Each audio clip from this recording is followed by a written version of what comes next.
대전의 유명 대학에서 이사장이 2명이 되는 초유의 사태가 발생했습니다. 당장 신입생 모집에 나서야 되는데 두 세력 사이의 내홍과 반목으로 엄한 학생들의 피해도 우려되는 상황입니다.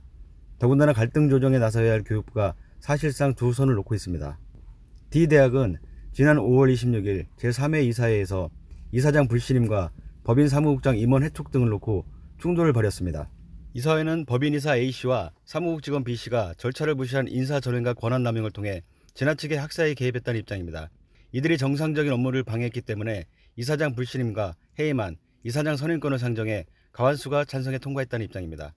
이사회는 앞서 국민권익위에 A씨와 B씨에 대한 인사전횡과 월권 내용, 학사 개입 등에 대한 진정서를 제출하기로 했습니다.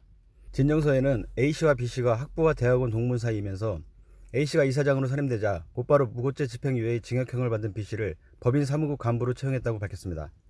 또 이사회는 B씨의 부친이 대학 법인학원을 설립할 때 일부의 출연금을 냈다는 것을 빌미로 대학의 주인처럼 행세하고 법인과 대학을 오가면서 불법적인 학사 개입과 교직원 탄압, 인사전횡과 월권 등을 일삼았다고 밝혔습니다.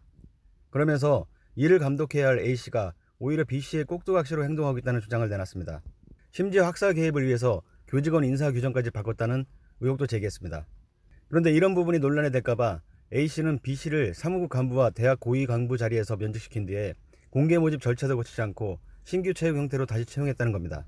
결국 이런 문제가 지적되자 B씨는 항의 메일을 보낸 교수들에 대해 감사를 벌이거나 고소를 운운하기도 했다는 겁니다. 취재진은 A씨와 B씨의 반론을 듣기 위해 수차례 연락했지만 전화를 받지 않았습니다. 심지어 학교에 찾아가자 해명 대신 경찰을 부르라고 합니다. 뭐라고요? 그러니까 반론을 안 하시겠다는 거죠? 문제를 제기하는 이사회는 이사장을 새로 선출했고 학사와 교무행정 정상화를 위해 교육부에 해당 사실을 알렸습니다. 하지만 교육부는 양측이 법원 판단을 통해 알아서 해결하는 입장입니다. 지금 그 밑에 두 가족의 어정쩡한 취재가 해소되지 않은 상황인데도 교육부가 두 손 놓고 그냥 알아서 뭐 해결하는 식으로 그렇게 일관하고 있어요. 내년도 신입생 모집이 코앞에 있지만 내홍으로 인해 입학이나 학사 일정 등의 절차상 문제가 발생할 수 있고 신입생과 졸업을 앞둔 학생들에게도 졸업장 수여 등 혼란이 따를 소지가 다분합니다. 충청헤럴드 권성화 기자입니다.